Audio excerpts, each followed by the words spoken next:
Море и плажа или дома во карантин? На ова прашање одговор засега нема ниту првиот човек на дипломатијата Никола Димитров, но открива дека веќе се започнати разговори со соседна Грција на темата граници и туризам.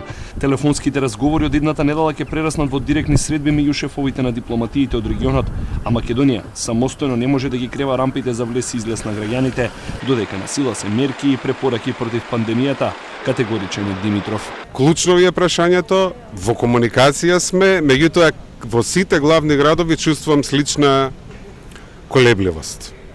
Се планира отворање, оние земји на кои што им е важен туризмот, имаат сериозен економски притисок да се отворат.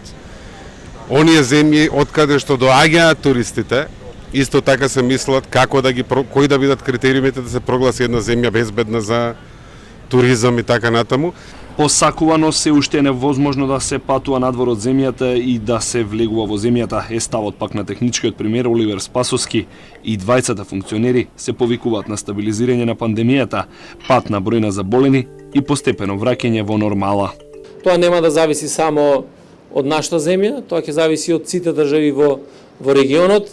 Се уште сметам дека треба да останеме тука и да не дозволуваме влез во Република Северна Македонија, се додека не се покаже и низ бројки и во државите во регионот и внатре кај нас дека навистина имаме намалување на епидемијата. Освен туристите и студентите се дел од категориите граѓани кои ги чека следните чекори пак на Европската унија, како ќе го регулира транзитот на луѓе, иако и вчерашниот став е дека унијата останува пломбирана за влез и излез до 15 јуни.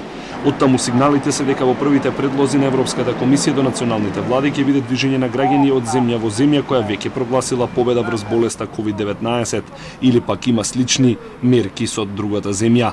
Министрите за туризам на земјите членки на Европската унија договорија заедничка патна исправа што ќе важи за сите земји на унијата и во која ќе има податоци за здравствениот и безбедносниот дел од протоколот при патување.